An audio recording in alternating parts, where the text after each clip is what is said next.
శనగపప్పు vada recipe video అనమాట. ముందుగానే శనగపప్పు నానబెట్టుకోవాలి 2 అవర్స్. తర్వాత శనగపప్పు, ఎల్లిపాయ, పచ్చిమిర్చి అండ్ సాల్ట్ కొన్ని వాటర్ వేసుకొని మనం ఇలా వీడియోలో చూస్తున్నట్టుగా కొంచెం బరకగా అయితే ఇట్లా మిక్స్ చేసేసుకోవాలన్నమాట. కంప్లీట్ మెత్తగా అయితే టేస్ట్ అస్సలు బాగోదు. అండ్ అందులోకి చిన్న కట్ చేసుకున్న కరివేపాకు, పుదీనా, కొత్తిమీర 3 కలిపి మంచిగా మిక్స్ చేసేసుకోవాలి.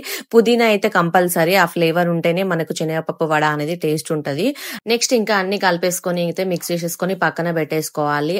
అండ్ నెక్స్ట్ ఇంకా ఆయిల్ అన్నమాట. మనం ఇంకా ఆయిల్ అయితే మంచిగా హీట్ అవ్వాలి. హీట్ అయిన ఆయిల్ లో అయితే ఇట్లా చేతికి కొంచెం వాటర్ చేసుకొని ఇట్లా రౌండ్ షేప్ లో చేసేసుకొని మంచిగా వడలు అయితే చేసేసుకోవచ్చు. మనకి ఎంత సైజ్ కావాలి అంటే అంత సైజు వడ అయితే చేసేసుకోవచ్చు అనమాట. సో నేనైతే ఇట్లా రౌండ్ గా అన్ని చేసేసి వడలు అయితే చేసేసిన.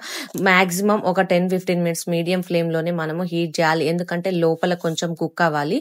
కుక్ అయిన తర్వాత ఇంకా అట్లా మనం మంచిగా బ్రౌన్ కలర్ వచ్చేంత వరకు ఫ్రై చేసేసుకొని ఇంకా తీసేసుకొని ఆనియన్స్, ఇష్టం ఉన్న వాళ్ళ ఆనియన్స్ అండ్ అవన్నీ పెట్టుకొని తినేస్తే టేస్ట్ మాత్రం సూపర్ గా ఉంటుంది అనమాట.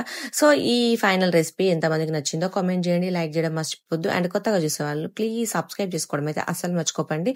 And thank you for watching this video. Thank you so much. Bye.